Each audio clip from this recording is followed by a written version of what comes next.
Fala galera, vamos para a nossa segunda aula do curso de mídias e nessa aula eu vou falar sobre o componente Sound. Ele faz a mesma coisa que o componente Player, né? Ele é um reprodutor, um componente multimídia que reproduz arquivos de áudio. Você encontra ele na categoria mídias, assim como o Play, ele é o segundo componente. E nessa aula eu não vou fazer exemplo porque vai ficar repetitivo, já que ele tem a mesma função que é reproduzir um áudio. Então só vou passar a falar aqui sobre as propriedades e os métodos que ele possui.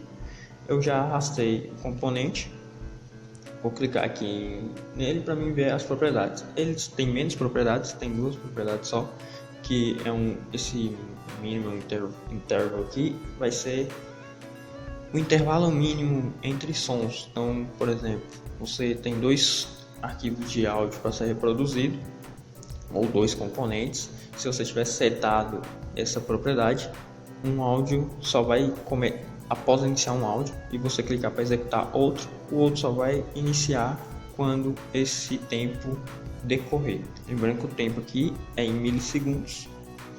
A segunda propriedade é o source, que é onde você envia o arquivo que você deseja reproduzir.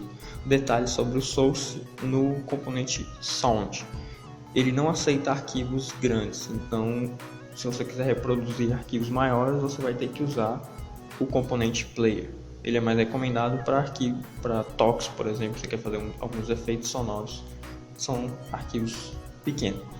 Aqui nos blocos, eu vou vir aqui em Sound e vamos ver, ele não tem eventos, então daí você já vê como ele é mais simples.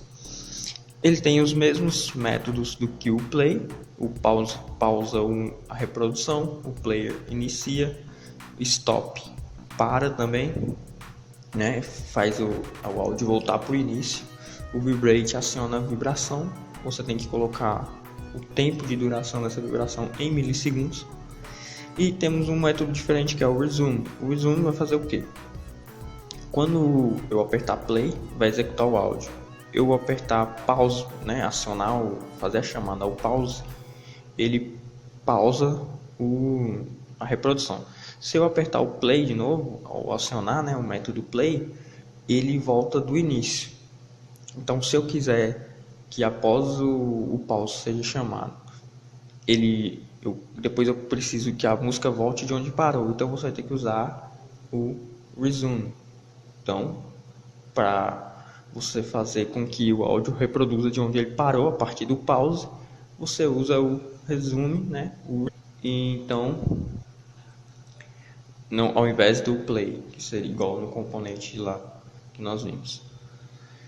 Então nossa segunda aula foi bem rapidinho, já que o componente Sound é um player mais simplificado. Então não vou fazer exemplo. No próximo aula eu vou falar sobre o Text to Speak, que é você traduzir texto em áudio.